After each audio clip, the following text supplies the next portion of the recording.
Good morning everyone. Ito po ang inyong lingkod, si Pastor Roel Camia po, mula po dito sa Winnipeg, Manitoba, Canada para po sa ating pag-aaral ng salita ng Diyos ngayon pong umaga. Welcome po mga kapatid sa Tinig ng Pag-asa. Sa umaga pong ito, ang ating pong pag-aaralan ay may pamagat na Perilous Times. Hango po ito sa sulat ni Apostol Pablo sa 2 Timothy chapter 3 verses 1 to 9. Atin pong basahin ang mga talata. But mark this, there will be terrible times in the last days. People will be lovers of themselves, lovers of money, boastful, proud, abusive, disobedient to their parents, ungrateful, unholy, without love, unforgiving, slanderous, without self-control, brutal, not lovers of the good, treacherous, rash, conceited, lovers of pleasure rather than lovers of God, having a form of godliness but denying its power. Have nothing to do with such people. They are kind who worm their way into homes and gain control over gullible women who are loaded down with sins and are swayed by all kinds of evil desires, always learning but never able to come to a knowledge of the truth. Just as Jannes and Jambres opposed Moses, so also these teachers oppose the truth. They are men of depraved minds who, as far as the faith is concerned, are rejected. But they will not get very far, because as in the case of those men, their folly will be clear to everyone. Pagpalain nawa ng Panginoon ang pagkabasa at pagkadinig ng kanyang mga banal na salita na sa araw na ito'y magiging bahagi ng ating pag-aaral. If you also have time and opportunity, I want you to read continuously on the entire passage of 2 Timothy chapter 3. Hanggang verse 17 ay inyo pong basahin at ngayon pong umaga hanggang dulo po ng mga talatang ito ang ating pagbubulayan. By the way, alam naman ng lahat na ang sumulat nito ay si Apostol Pablo. The Apostle Paul writing from prison cell sa Rome, knowing that his own death was coming also. It was at hand. So ang ginawa ni Paul, winarningan niya itong si Timoteo of a difficult days to come. Ang naghahanda nga raw po sa panahon ng bagyo ay matalinong tao. Yung naghahanda para sa kinabukasan sa padating na unos ay matalino. At dito po mga kapatid, ito ang nais na gawin ng isang matalinong pastor sa kanyang nakababatang kamanggagawa. Pinapaalalahanan ni Paul si Timoteo ng nalalapit na mahirap na panahon. Although he never loses his faith in God, it is clear that the aged apostles was deeply concerned kay Timothy. Nakikita niya kasi na yung panahon ay palala ng palala. Nakikita niyang hard times were coming, yung days of stress were just around the corner. So, kung hindi handa ang tao sa anumang unos, anong mangyayari? Mapapahamak po siya. If a man was not ready, if he didn't brace himself in advance, makikita po natin ang kapahamakan ng pagwawalang bahala. So, yung verse 1 po is really the key to this whole chapter. Titingnan po natin yung 2 Timothy chapter 3 verse 1 sa iba't ibang version ng Bible. Una, sa NIV, 2 Timothy chapter 3 verse 1, New International Version, ang sabi po ay ganito, "But mark this, there will be terrible times in the last days." Sa American o New American Standard Bible, NASB, ganito ang sinasabi, "But realize this, that in the last days, difficult times will come." Sa Revised Standard Version ng Catholic Edition ng Bible, ganito ang sinasabi, "But understand this, that in the last days there will come times of stress." At sa Living Bible naman ng 2 Timothy 3:1, you may as well know this too, Timothy, that in the last days it is going to be very difficult to be a Christian. So iba't ibang translation ng Bible, pero makikita po natin na magkakaiba ng pagbibigay emphasis. Dito po sa mga version ng scripture na to, gusto ko pa ho ang version ng NIV Kasi po sa NIV, nagbibigay po ito ng malalim na pagpapakahulugan na ang padating na panahon ay isang panahon na terrible. It is a terrible times. Sa New American, difficult lang no po? Lalo na sa Roman Catholic Edition, time of stress lang. Tapos doon sa Living Bible, very difficult. No? Mahirap pero sobrang hirap. Pero ganun pa man, makikita natin na lahat sila ay nagpapakita na ang padating na panahon, yung last days na binabanggit, ay hindi madaling panahon. So meron dalawang question na kailangan nating tingnan. Two questions come to mind. Unang question, what does Paul mean by the expression last days? Ano bang ibig sabihin nito ayon kay Apostol Pablo? Pangalawa, what will the last days be like? Ito po yung sasagutin natin ngayong umaga. Ano ba ang ibig sabihin ni Apostol Pablo sa kanyang expression na last days? At ano ang binubuo o bumubuo doon sa last days? Meron pong tatlong meaning ang bagay na ito. When it comes to the word last days, maaari itong una, ikahulugan sa period between the first and the second coming of Christ.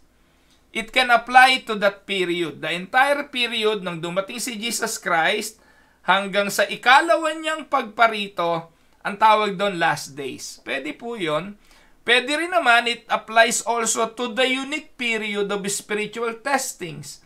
Yung mga panahon ng mga pagdurusa ng bawat mga mananampalataya, mga unique periods na yon na nag-occur at different times, at different places, kinukonsidered yun na last days. At pangatlo, ito yung obvious application na yung last few weeks and few months or few years preceding our Lord's return to the earth. So ito po yung mas konkreto at yung tinatawag na mas obvious application ng last days. Ito yung maaaring ilang linggo, ilang buwan, o ilang taon bago dumating ang Panginoong Hesukristo. Ang tawag po doon ng Biblia ay last days. So, are we in the last days? Yan po yung magandang tanong. Pastor Ruel, are we really in the last days? Lagi natin naririnig yan sa mga sermon Nasa dulong bahagi na po tayo ng panahon, last days na ito. But the thing is, are we really in the last days? No matter how you define it, the answer to that question is yes. And we may indeed be living in the final days before the return of Christ to the earth. Maaring mamaya, bukas, sa mga susunod na araw, hindi natin alam. Pero yung mga palatandaan ayon sa Book of Matthew chapter 24 na ang Kristo ay padating at muling babalik ay nakikita na natin sa atin pong mga harapan sa panahon natin ngayon. So, there is no hindrance for the coming of Christ because even the propagation of the gospel, sabi nga, bago siya bumalik, yung ebanghelyo maipapangaral halos sa lahat ng bahagi ng mundo. Hindi ko po alam kung meron pang hindi naaabot ang ebanghelyo sa panahon ngayon. Because the gospel was, never experienced that freedom, that ability to be shared kesa nung unang mga panahon. Sa panahon natin, kita natin ito. So, makikita rin natin yung second question, what will the last days be like? That is the second question. Kung talagang tayo, Pastor Well, ay nasa last days, ano ba yung palatandaan that we are? Ang sabi ni Paul kay Timothy, may karakteristik yung araw na yun eh. Meron po itong palatandaan. So, the word translated na ginamit ng NIV ay terrible. Terrible. The word translated terrible occurs only here and one other place in the New Testament. So, dalawa lang ang makikita po natin na paglalarawan itong terrible eh. Po. Una nga po, dito sa sulat na ito ni Paul kay Timothy, at yung isa po, kung atin pong titingnan, makikita natin yan doon sa Matthew 8:28. Yung Matthew 8:28, ito po yung it refers to the two violent men who were possessed by demon. Doon po sa tinatawag na lugar ng Gadara. Naalala niyo po ba yung kwentong yun?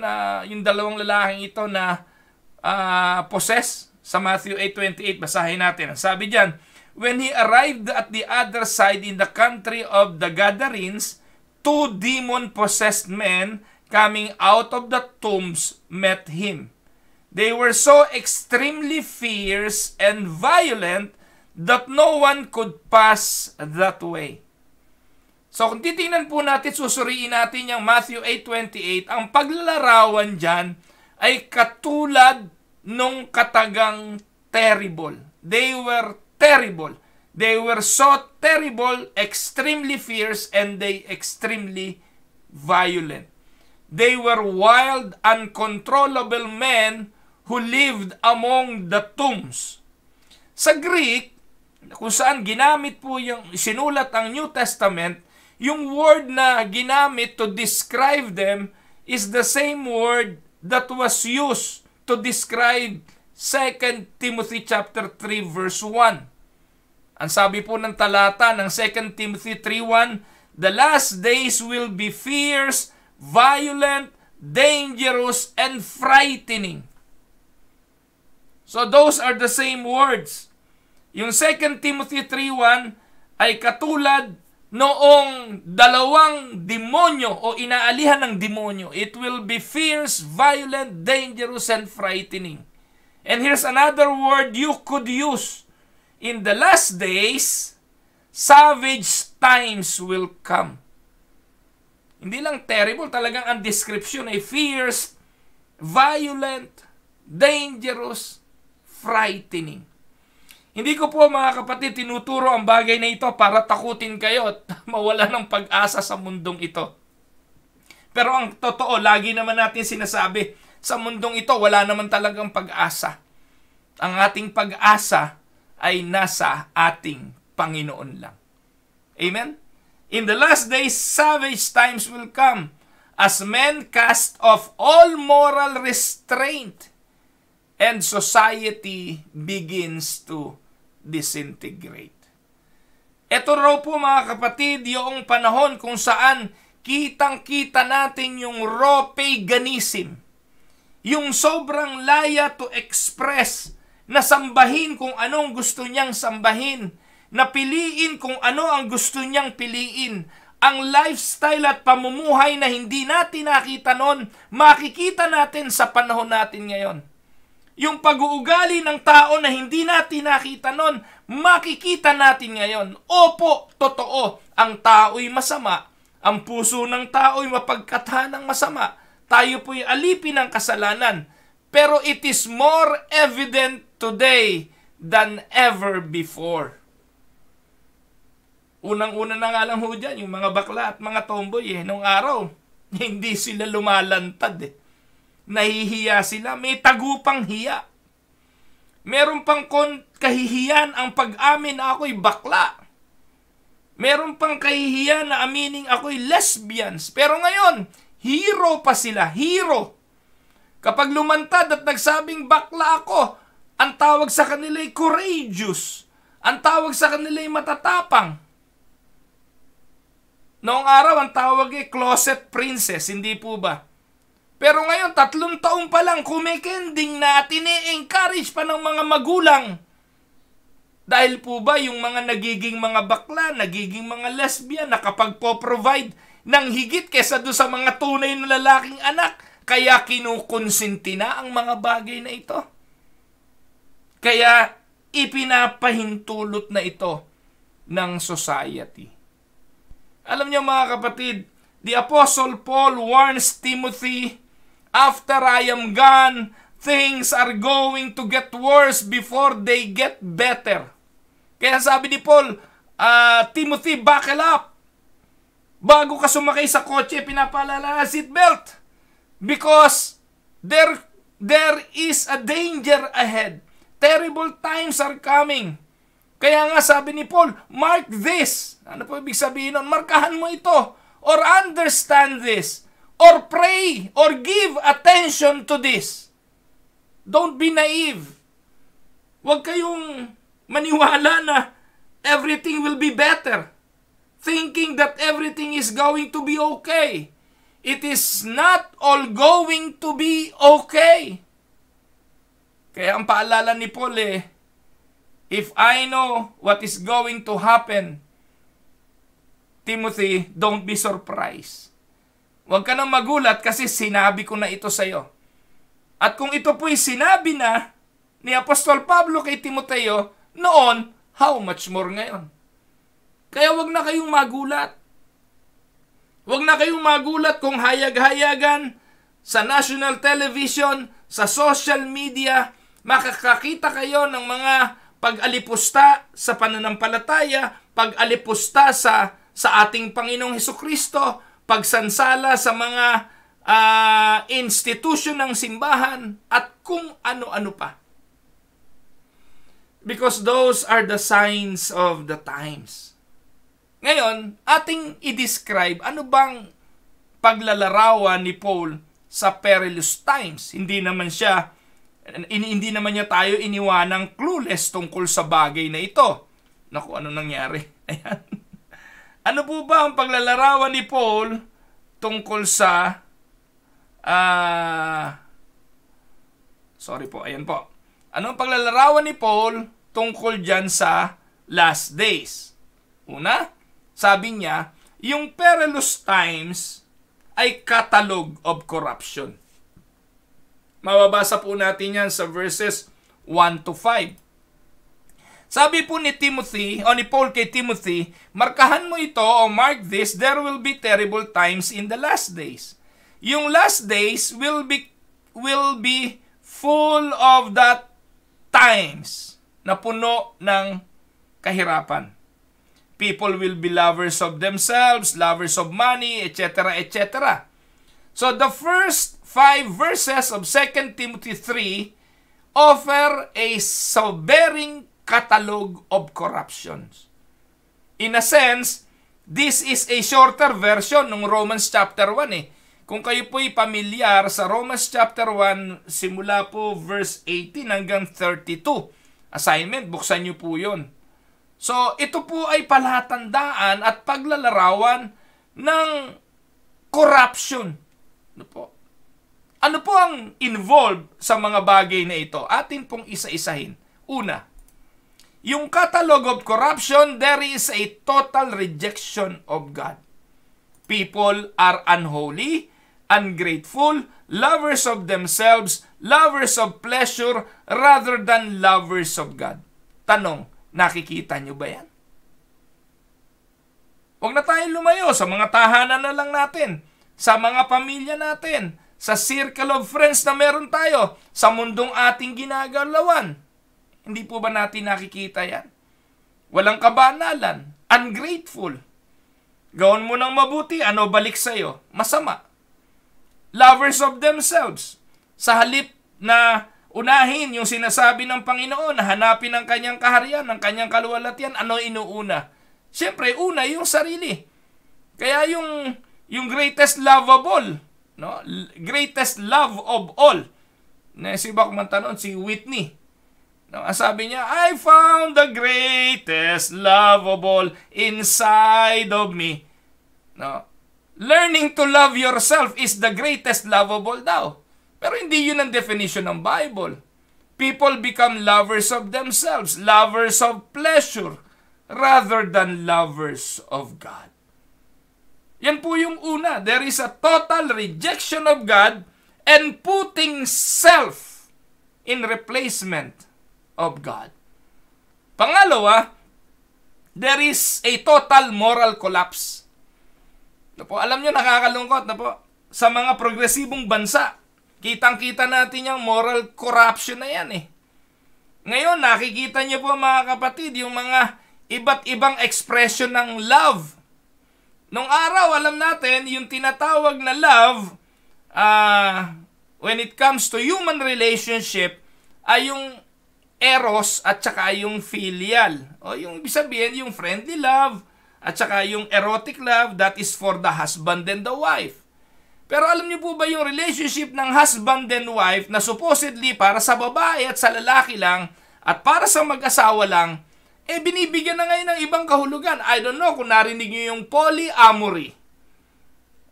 Polyamory refers to relationship between multiple couple having sexual relationship together.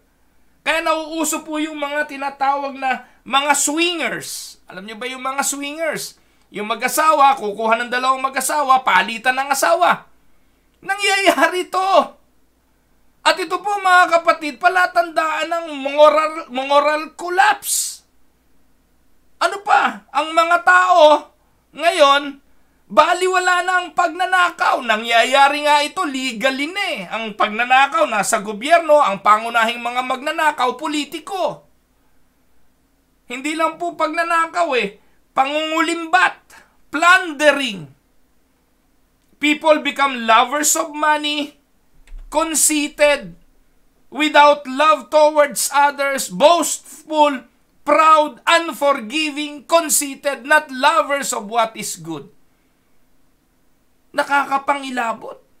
Kanina napanood ko po yung dokumentaryo kay Quiboloy. Alam niyo po ba na number 1, isa po si Quiboloy sa most wanted man sa Amerika? Wanted po sa Amerika yan. Mga kaso po yan ng pangahalay. Meron pong tinatawag na pastoral duty yang si Quiboloy na yung mga babae na kanyang mga miyembro na gumagawa ng pastoral duty. Alam niyo po yung mga pastoral duty na ginagawa ng mga miyembro ni Quiboloy. Mamasahihin po siya sa gabi, palit-palitan tong mga babae ito, sisiping kay Quiboloy.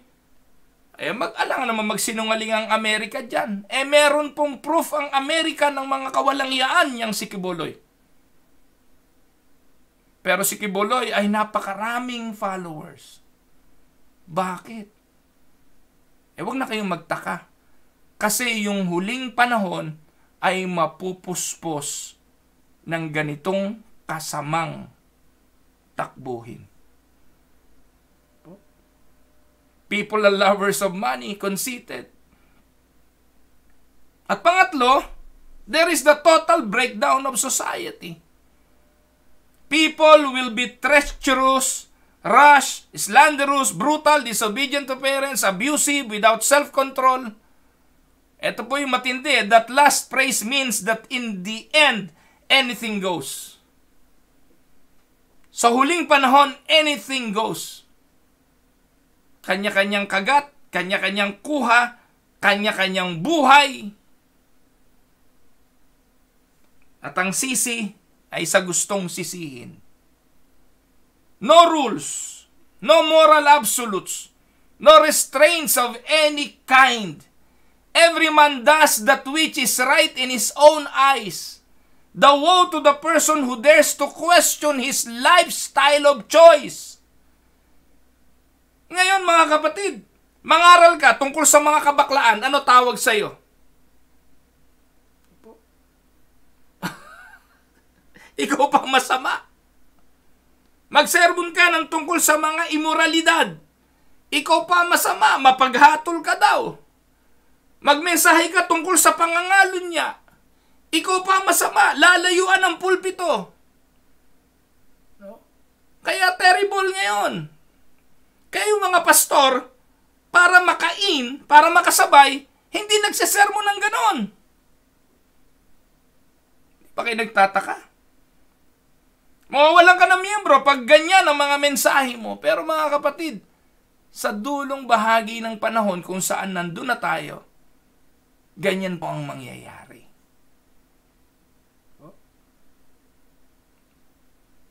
It is also interesting bakit sinama ni Apostol Pablo yung disobedient to parents.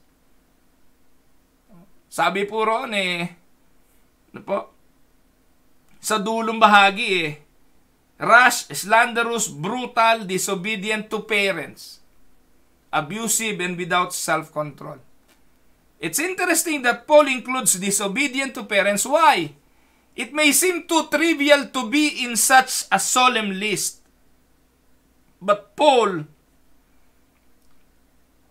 para sa kanya, disobedience is the spark that ignites the flame that leaves the home in ashes. Eto na po ngayon mga kapatid, kaya napakapalad po ninyo kapag ang inyong sambahayan at ang inyong mga anak naging masunurin. Kayamanan na po ng magulang yan. Nang isang araw nakapanood po ko sa Facebook, ako po yung nangilabot, isang grupo ng mga kabataang estudyante, ito daw ay sa Puerto Princesa, na kung saan on live Facebook, ipinapakita nila yung kanilang mga dede, mga babae. Yung caption po doon sa Facebook, eto na ang ating bagong pag-asa ng bayan. Sabi po nung reporter na nagbigay nung kanyang komentaryo sa video na yon, ganito na ka-wild ang mga kabataan ngayon. Wala nang takot. Hindi na iniisip kung ano iisipin ng kanyang mga magulang. Hindi na inisip kung ano ang damdamin ng kanilang mga kamag-anak. Wala nang kahihiyan. Para sa views, para sa content, hindi na po iniisip kung ang bagay na kanilang ginagawa ay nakakahiya pa ba. No rules, no moral absolutes, no restraints. Ito po ang unang palatandaan ng dulong panahon. There is a total rejection of God. Amen? Susunod po, yung tinatawag na rise of religious rebels. Ayan na po. Ngayon po ninyo makikita yung tahasang paglaban sa relihiyon. Tahasang paglaban sa pananampalataya. Kilala nyo naman yung si Pura Luca, no? Kung saan talaga naman, yung kanyang ginawa, yung po ba naman ay gawain pa ng matinong tao na hindi may tama sa ulo? Kung matino po ang taong yon, hindi po niya gagawin yon. Tapos ang sabi niya, that is his form of showing his faith and religion. Ano sabi ng verse 5? 2 Timothy 3:5, having a form of godliness but denying its power. Ano sabi ni Paul kay Timothy? Have nothing to do with such people. Ang ating bayang Pilipinas, napaka-relihiyoso. Napakaraming piyesta. Bakit may piyesta? Para lang ba yung sa handaan? Para lang ba yung may kainan? Para may inuman? Hindi ganun ang piyesta. Ang piyesta po ng mga bayan-bayan sa Pilipinas ay dedicated kanino? Dedicated sa santo. Dedicated kay San Juan, San Pedro, Santo Tomas, San Isidro, Labrador, lahat po ng santo. Bawat bayang ng Pilipinas, bawat baryo may santo. Kaya kung pagiging relihiyoso, napaka-relihiyoso ng Pilipino. Isineselebrate nga Ipinagdiriwa nga Yung pista ng itim na nasarenong kahoy, Diyos ko po, katakot-takot ang pumaparada, nakikihila. Mga politiko, matatalinong tao, mga nagsipag-aral, may pinag-aralan. Pero, bakit nila ginagawa yon? They have the form of godliness, but denying its power. Yung mga politiko, na corrupt. Nagsisimba rin yung mga yan, linggo-linggo. Nagpapatawag din ng mga pare, yung iba pastor, yung iba ministro, kapag may mga okasyon, para masabing sila ay may relihiyon. Pero ang totoo, wala namang kapangyarihan yung relihiyon. The word form, ayon dyan sa ating talata, means something like having the outward appearance. Having the outward appearance of godliness. Pero ang totoo, wala namang power. That is in the last days, as men turn away from God. Paradoxically, they will become more religious, not less religious. They will become more religious. Sa panahon natin ngayon, lahat ng tao gusto magkaroon ng relihiyon. Makianib sa lahat ng relihiyon. Alam niyo nung araw, no, ako'y bata-bata pa, tuwan-tuwa ako kapag nakakarinig ako ng isang artista, yung sikat na tao, na sinabing siya'y born again. Tuwan-tuwa ako, naalala ko no, si Saldi Siornak. Yun po yung una kong narinig na nagsabi Christian siya. Ano po? Tama ho ba? Anyway, meron po mga ganon. Meron po isang sikat na aktor na nagpakilalang siya Christian daw pero namatay sa AIDS. Di po ba? They have religion. Religion will become more popular as we approach the end times because people will seek some refuge in a world that increasingly has lost its way. Alam niyo mga kapatid kung bakit isinumpa ng Panginoon ang puno ng igos? Mark chapter 11, you know the reason why He cursed the fig tree? Hindi naman po mga kapatid kapanahunan para mamunga yung igos ayon sa Mark chapter 11. Tapos nakita ni Lord yung igos. Ito ang problema, nakita niya yung igos nung siya'y nagugutom, napakaraming dahon. Nung hinanapan niya ng bunga, wala itong bunga. Sinumpa niya. Lord, di ba unfair naman yan? Hindi naman kapanahunan para mamunga ang igos eh. Bakit mo sinumpa? Bakit hindi mo susumpain? Ang sabi ng Panginoon, napakadami niyang dahon. What would you expect? If a tree na po, has a characteristic of a very healthy tree, may dahon, ano i-expect mo? Dapat meron yung bunga.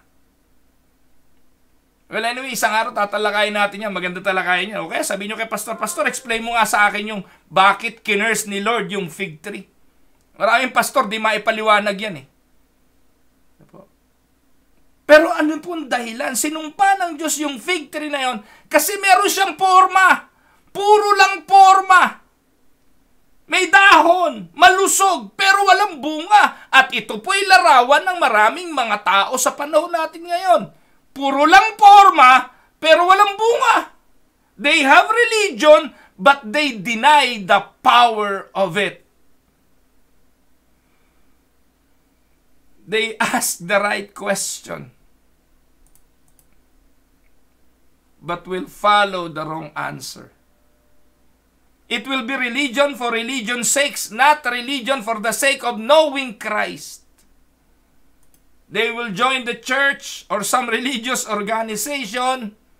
They will be baptized, attend the services, sing and pray and give and go through the motion, but their hearts will not be in it. Ang tawag ng Panginoong Jesucristo diyan ay ano? Mga ipokrito. Sabi ni Pablo kay Timoteo, huwag kang makisali sa mga taong yan. In particular, they will embrace a kind of postmodern religion that allows them to do anything, believe anything, endorse anything, live in any way they choose as long as it makes them happy. Walang pakialaman. Gawin mo kung ano gusto mo. Basta masaya ka, go. And they will say things like, we don't need to be bound by the outdated rules of the Bible. Hindi na tayo dapat sumusunod dyan sa mga kautusan. Malaya na tayo. Pinalaya na tayo ng biyaya ni Kristo. Yan ang uso ngayon. And you can do anything. Pasunay ang Old Testament. Mga minamahal na mga kapatid, nakakapangilabot na mga katuruan. Sabi ni Paul, again, verse 5, having a form of godliness but denying its power, have nothing to do with such people. That is very clear, mga kapatid. It's also judgmental, narrow-minded, rude, unkind in the eyes of many people. Kapag nangangaral ka ng ganitong mga aral. But the word of the Lord remains the same. We are to have nothing to do with these religious people who do not believe that the Bible is the final authority over every area of life, including sexual, morality, or anything. Such people are religious, but they are lost. Amen? Yan po yung palatandaan ng last days. Ano pa? The rise of false teachers. Mababasa natin yan sa verses 6 and 9. 6 to 9. Ano sabi po dyan ni Timoteo? There are kind who worm their way into homes and gain control over gullible women who are loaded down with sins and are swayed by all kinds of evil desires, always learning but never able to come to a knowledge of the truth. Just as Jannes and Jambres. Sino ba yung mga yan? Ano po? So makikita po natin mga kapatid, itong mga teacher na ito maglilitawan. At itong mga teacher na ito, ang mga sikat, sila yung mga nasa social media, sila yung mga kilala, sila yung may mga sinulat na mga aklat, sila yung gustong-gustong maririnig. Pero anong trabaho nitong mga to?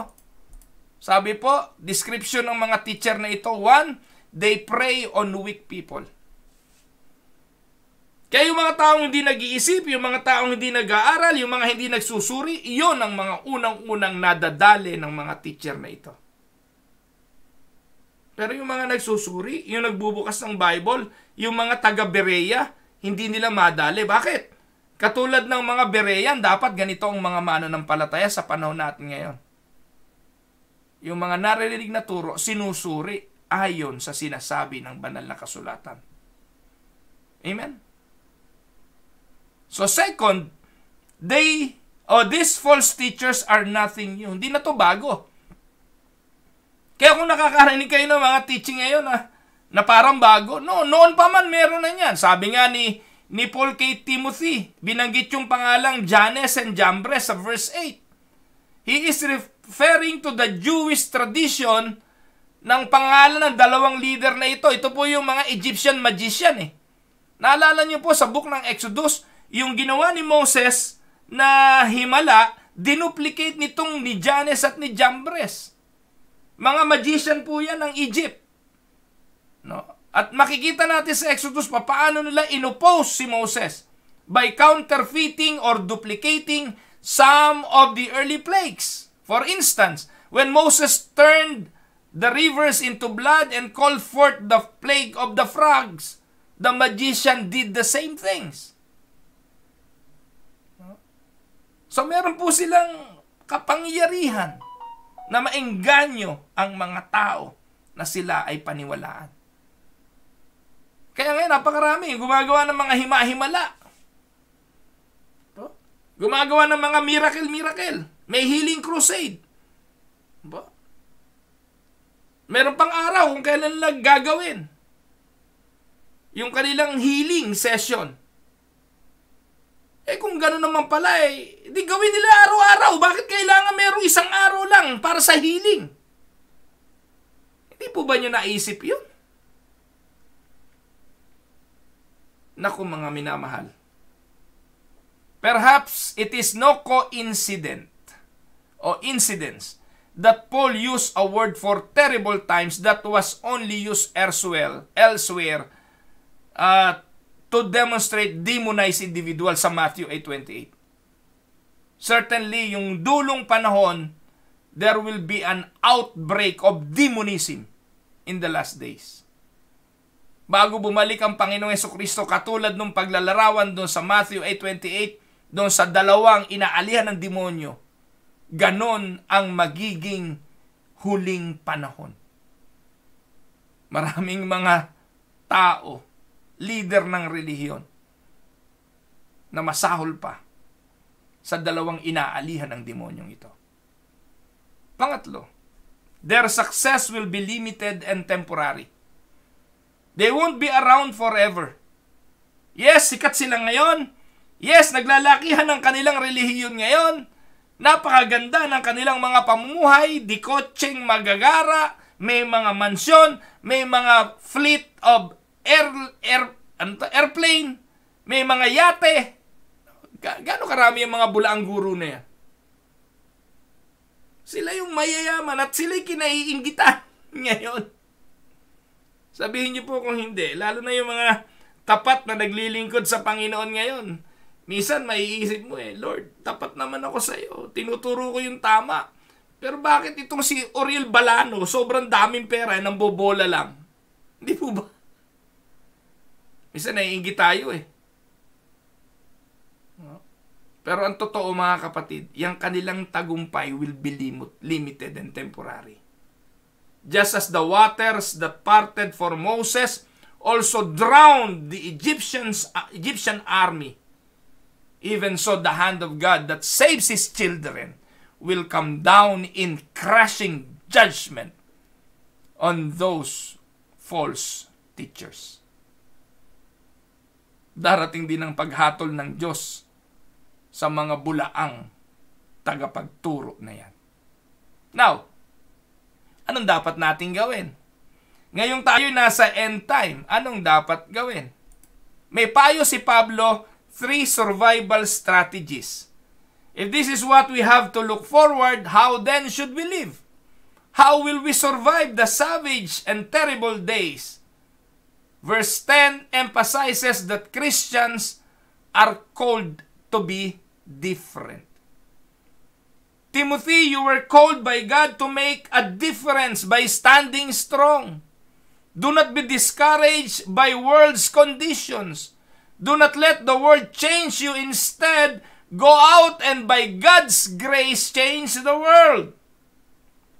Yung last part of this chapter suggests 3 very specific, practical survival strategies na pwede natin gawin. Kapatid, nasa end time, para ka mag-survive, eto unang payo. 2 Timothy 3:10-13, sabi diyan, you, however, know all about my teaching, my way of life, my purpose, my faith, patience, love, endurance, persecution, sufferings, what kinds of things happened to me in Antioch, Iconium, and Lystra, and persecutions I endured. Yet the Lord rescued me from all of them. In fact, everyone who wants to live a godly life in Christ Jesus will be persecuted, while evildoers and impostors will go from bad to worse, deceiving and being deceived. Anong dapat unang gawin as a survival strategies? A. Follow godly leaders. Verse 10, sabi ni Paul, you, however, know all about my teaching. You know my life. You know my purpose. You know my faith. You know my patience. You know my love. You know my endurance. Meaning, you know me. So follow somebody you knew. Somebody you know. Mga kapatid, hindi ka pupunta sa simbahan. Ito yung principle of truth. Hindi ka pupunta sa simbahan dahil maganda lang yung kugtugan. Hindi dahil maganda lang yung kantahan, sayawan ng sayawan, nagpapaiyak yung pastor, nagpapatawa yung pastor, at maganda yung parkingan, maganda yung air condition, masarap yung simbahan. Pupunta ka doon dahil kilala mo ang pastor. Sabi ni Pablo kay Timoteo, you however know all about my teaching. Timoteo, darating yung panahon, maraming maglilitawan, mga bulaang guro.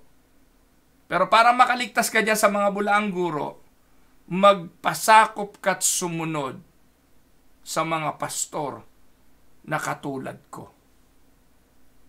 Katulad ng pagkakilala mo sa akin. Mga kapatid, this principle is based on the truth that we become like the people we associate with. If we follow ungodly, we will become like the ungodly. Amen?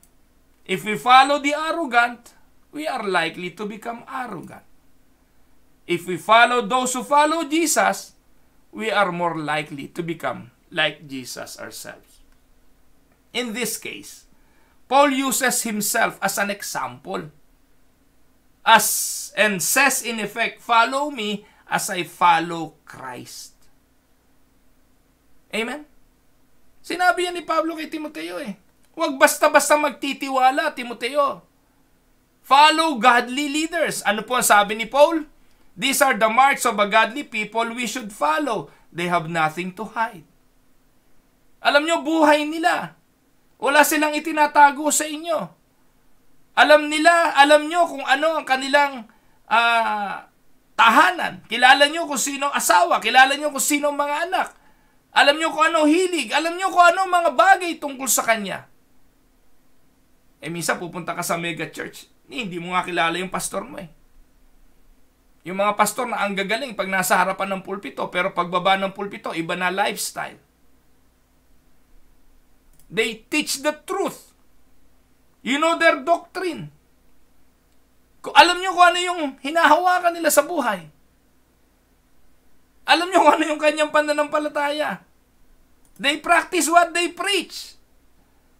Hindi yung encourage na mag-ikapo kayo, mag-ikapo. Siya pala, hindi nag-iikapo. And they are not afraid of persecution. Yan po yung sinabi ni Pablo kay Timoteo. These are the marks of the godly people we should follow. Paul points is this.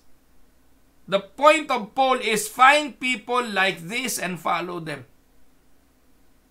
Yun ang hanapin mo. Mapoproteksyonan ka nito. Yun po ang una na survival strategy. Follow godly leaders. Sa panahong ito, mga kapatid, hindi na marami yung mga nagtuturo ng katotohanan. Pero meron pa rin kayong mahahanap. Ngayon po, madalas ang pastor, kwento na lang ng kwento Wala nang lalim ang kanilang mga mensahe. Puro mga illustrations na lang na nababasa, nabibili sa internet, nakokopya, pati sermon, kopya na lang. Yung mga sermon series, kabahan kayo. Diyan sa mga sermon series na yan, nabibili sa internet yan. Meron po ako nakita sa simbahan. Not a Fan series. Gusto niyo po ba sabihin ko sa inyo saan binili ni pastor yon? Yung Not a Fan series? Can you imagine, yung pastor nyo hindi na nagawa ng sermon? Binibili na lang. Ngayon, ito pa susundan nating mga manggagawa. Para lang makasabay doon sa simbahan na kinokopya. Kasi ngayon ang mga simbahan, kopya ng kopya Nagtagumpay ang CCF, kopyahin natin yan. Nagtagumpay ikayang GCF, kopyahin natin yan. Sikat ngayon yung G12, si Uriel Balano, gayahin natin yan. Samantala may mga simbahan, 1932 pa existing.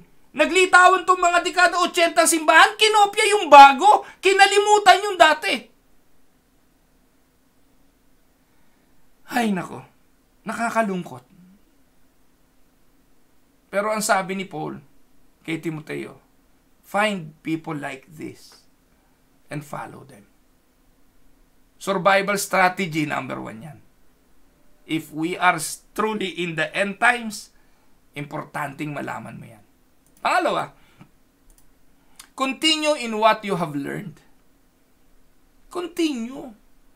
Hindi yung babaguhin mo. Wala akong problema sa strategy. Yung strategy, nagbabago yan. Strategy lang yan Sistema lang yan. Pero kung ano yung natutunan mo, aba, you have to continue with that. Ang malungkot sa maraming mga simbahan ngayon, nangongopya na nga lang, hindi lang sistema kinokopya, pati doktrina kinopya. Meron po akong kilala, nangopya ng G12, ngayon G12 na sila. Alam niyo po ba mga kapatid yan, G12? Kung kokopyahin mo yan, kailangan kopyahin mo lahat kasi franchise religion yan. Ang paniniwala ni Castellanos, hindi ka magtatagumpay kung hindi mo gagayahin entirely yung kanyang ginawang sistema. Pati doktrina at pati teaching, kailangan mong baguhin. Kaya yung mga pastor ng G12, walang teaching yan, kundi hindi expository, puro kwento yan. Puro leadership principle, puro duplication, puro marketing, puro pagpaparami. Hindi na magsasermon yan tungkol sa kasalanan, sa kabanalan. Wala. Hindi na yan i-expository ang preaching. Kung saan inaaral ang sinasabi ng Biblia, no. Boring yun para sa kanila. Pero ang sabi ni Paul kay Timothy, continue in what you've learned. Stay the course. Don't be distracted by clever sounding religious charlatan. Charlatan meaning fraud. Don't believe everyone who knocks at your door. Don't believe anybody na magaling magsalita na makikita nyo sa Facebook o kung saan man. Mga minamahal, in verse 14, Paul reminds Timothy that the Word of God gives confidence in the days of difficulty. It steadies the soul by giving us the absolute standard for truth.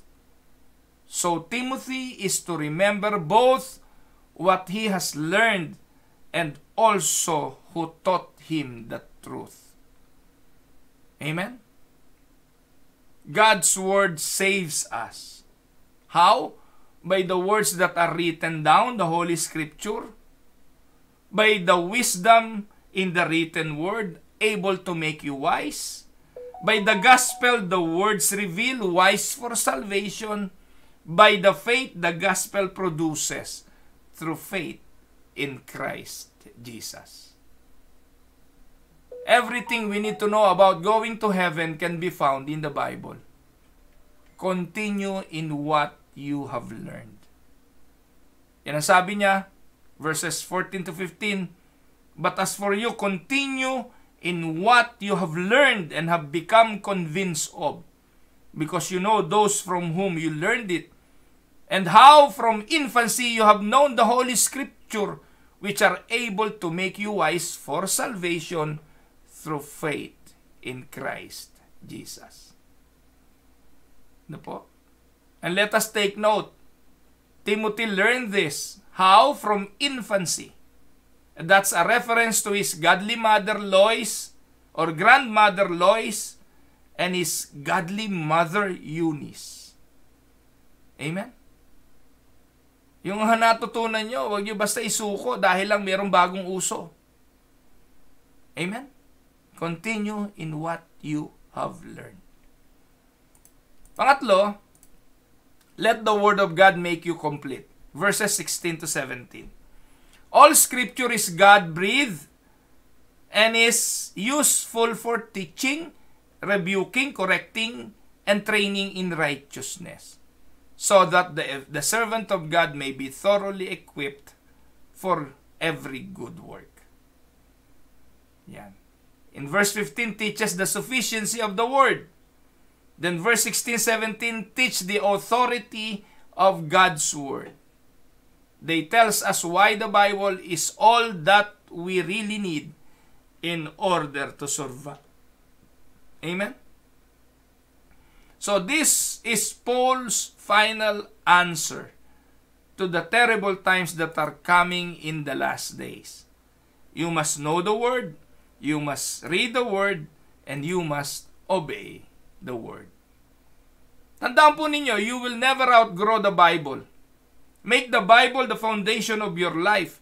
Love it and believe it and obey it and follow it and teach it to others. That will make you strong and give you confidence when troubled days comes. As it must come sooner or later, that is inevitable, you need to be in the Word. If we stand back and look at the passage as a whole, we can summarize it in a few key statements. The world will be worse. Huwag ka nang magulat. Tough times are coming. Do not be discouraged. It is easier to stand strong if you don't stand alone. Believers who build their faith on the Bible may be persecuted, but they will never be defeated. Tandaan niyo mga kapatid, sa mga kamanggagawa ko, sa mga pastor, ministry in the last days will be tough business. And only the strong will survive. But God has given us two advantages. One, He has told us what will happen. Dapat handa na tayo. And He has told us what to do. Build your life on the Word of God, and you will be able to survive the coming hard times of the last days. Pagpalain po kayo ng Panginoon, mga minamahal ko mga kapatid. Ito po ang inyong lingkod, si Pastor Ruel Camya po, mula po dito sa Winnipeg, Manitoba, Canada, para po sa ating pag-aaral ng Salita ng Diyos ngayon pong umaga, dito po sa Tinig ng Pag-asa. God bless everyone.